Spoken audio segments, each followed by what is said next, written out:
This has become pathological. This is almost like a condition. This is some sort of mental illness. It's like a Caitlin Tourette's, or I don't know, a Haitlin Tourette's. Breaking news has sent shockwaves through the basketball world. Caitlin Clark just snagged the AP Athlete of the Year award, and Nike can't handle it. The sports giant that ignored Clark's record-breaking season now faces a storm of criticism. Can't we just acknowledge Caitlin Clark changed the WNBA? That's it. The WNBA media's response? Let's just say it's raising eyebrows across the sports world. What's really going on behind the scenes? Why is everyone losing their minds over this historic win? And more importantly, why did Nike keep silent about Clark's achievements all season long? The drama unfolding is bigger than basketball. Now, since she has signed this contract, you guys, and her WNBA season has come and gone. And with that, Nike has not done one thing to promote her. We have not seen any commercials. We have not seen any ads. We have not seen any Caitlin Clark merchandise, and we for sure as hell have not seen any Caitlin Clark. Throughout Clark's record-breaking season, Nike Basketball's social media stayed strangely quiet. This wasn't just a simple oversight. It painted a picture of deliberate avoidance that left basketball fans scratching their heads.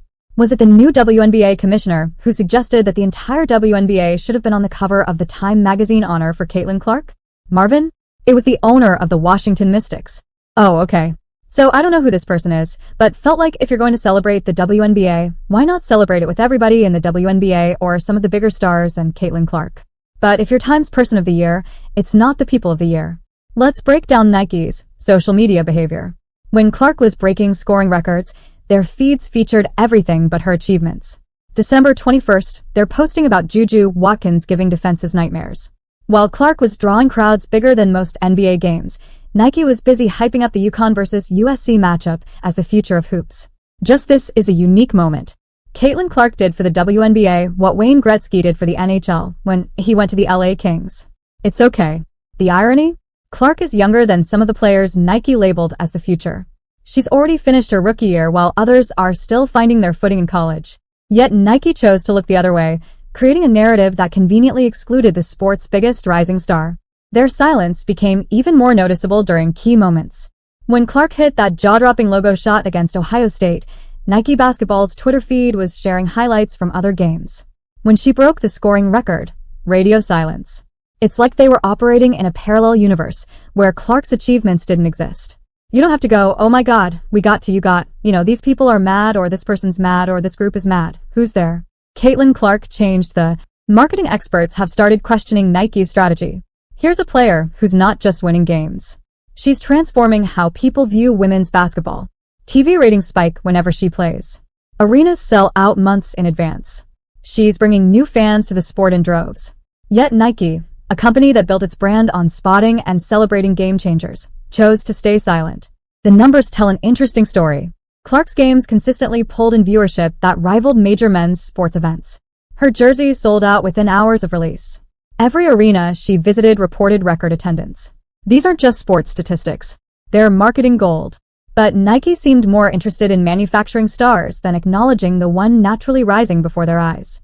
The fathers of the WNBA did. You're not. Just ignore. She's the Time Person of the Year. That's all. The league won. But every time we think there's a win, there's somebody who brings something else up. Their social media pattern became almost predictable. They'd post about upcoming college games, highlight established WNBA stars, and showcase promising talents. But Clark's name remained notably absent. Even when she was breaking records that stood for decades, Nike's response was to promote other players' regular season performances. The contrast became even more stark when looking at their coverage of other athletes. Nike had no problem celebrating achievements far less impressive than Clark's. They'd create elaborate social media campaigns for standard league games, yet couldn't spare a tweet for Clark's historic moments. Their approach to the UConn vs. USC game particularly raised eyebrows. Nike's marketing machine went into overdrive, declaring it the biggest college game right now. The basketball community couldn't help but notice the timing. This promotion came right when Clark was making headlines for her unprecedented achievements. The AP Athlete of the Year award should have been Nike's wake-up call. Here was undeniable proof of Clark's impact, recognition that transcended basketball. Yet the response? More silence. While other sports brands jumped to congratulate Clark, Nike maintained their peculiar stance of pretending she didn't exist. This silence extended beyond social media. Throughout the season, Nike's marketing campaigns, commercials, and promotional materials seemed carefully crafted to avoid mentioning Clark. Even when discussing the future of women's basketball, they'd highlight other players, creating a narrative that conspicuously excluded the sport's biggest draw. Industry insiders started speculating about the reasons behind Nike's behavior. Some suggested it might be related to future contract negotiations. Others wondered if it reflected deeper issues within Nike's approach to women's sports. Whatever the reason, their silence was becoming increasingly difficult to ignore. The impact of this strategy started showing in unexpected ways. Basketball fans noticed the pattern and took to social media to call it out. The hashtag whereas Clark started trending whenever Nike posted about women's basketball without mentioning her achievements. The company's silence was becoming a story in itself. What makes this situation particularly interesting is Nike's history of backing transformative athletes. This is the company that stood behind Colin Kaepernick when others wouldn't. They built entire campaigns around celebrating athletes who changed their sports. Yet with Clark, they chose a different path. The business implications are worth considering too. While Nike focused on manufacturing storylines about the future of hoops, Clark was actually creating that future. She was bringing new audiences to women's basketball, breaking viewing records, and generating unprecedented interest in the sport. From a pure business perspective, Nike's silence looked increasingly like a missed opportunity. Their approach to the AP award announcement perfectly encapsulated their entire season-long strategy. While other brands and sports organizations rushed to congratulate Clark, Nike maintained their silence. It was as if they hoped that by not acknowledging her achievements, they could somehow diminish their significance. Looking ahead, this strategy might prove costly for Nike. Clark's influence on women's basketball continues to grow. Her ability to draw crowds and ratings hasn't diminished. If anything, her appeal has expanded beyond traditional basketball audiences. Nike's reluctance to acknowledge her impact might end up being studied in marketing classes as a case of missed opportunity. The contrast between Nike's silence and Clark's actual impact on the sport couldn't be more striking. If you liked the video, please subscribe to the channel and select the bell icon. While they were busy promoting the future, Clark was actively reshaping the present. She wasn't just playing basketball. She was transforming how people viewed women's sports, breaking barriers, and creating new possibilities for future generations. As the season progressed, Nike's silence became more than just a marketing decision. It became a statement. In trying to control the narrative about women's basketball's future, they ended up highlighting their own inability to recognize and celebrate authentic, transformative talent when it emerged naturally rather than through their carefully crafted marketing campaigns. The WNBA media's reaction to Clark's AP award wasn't just unusual, it was a masterclass in how not to handle a rising star. Every time Clark's name came up, it triggered a bizarre ritual that exposed deeper issues within the league's media culture. Let's start with the immediate response to her AP award. Instead of celebrating this historic achievement, the WNBA's official channels could barely muster a repost of the AP article. No congratulations, no highlight reel, no recognition of what this meant for women's basketball. Just a simple repost, as if they were sharing a routine game schedule. But the real drama unfolded in how the media talked about Clark. It became almost comedic. You could predict exactly how any discussion about her would go. First, they'd mention Clark's achievement. Then, like clockwork, they'd rush to name-drop Angel Reese. If that wasn't enough, they'd throw in references to Paige Bueckers and Juju Watkins. Finally, they'd round it off with a history lesson about WNBA legends from decades past. This pattern became so predictable that fans started making bingo cards for WNBA media interviews. Mandatory Angel Reese mention became the free space in the middle. It wasn't just one or two commentators doing this. It spread across the entire WNBA media landscape like a virus. What made this especially strange was how unique it was to Clark. When other players won awards or broke records, the media had no problem celebrating them individually. But with Clark, every achievement had to come with a disclaimer. Every celebration needed a footnote. Every milestone required a history lesson. The podcast circuit became particularly revealing. Host after host would tie themselves in knots trying to avoid giving Clark solo credit for anything. They'd start discussing her impact on viewership, then quickly pivot to talking about the rookie class as a whole. They'd acknowledge her record-breaking performances, then immediately launch into comparisons with players from different eras. Social media only amplified this behavior. WNBA commentators would quote-tweet Clark's achievements with what became known as the list, a seemingly mandatory roll call of other players who needed to be mentioned. It was as if praising Clark alone was somehow disrespectful to the entire history of women's basketball. The media's handling of statistics became particularly fascinating. When Clark broke records, they'd immediately start discussing how different the game was now, how rules had changed, how playing styles had evolved. Yet when other current players achieved milestones, these contextual discussions mysteriously disappeared. Press conferences turned into exercises in verbal gymnastics.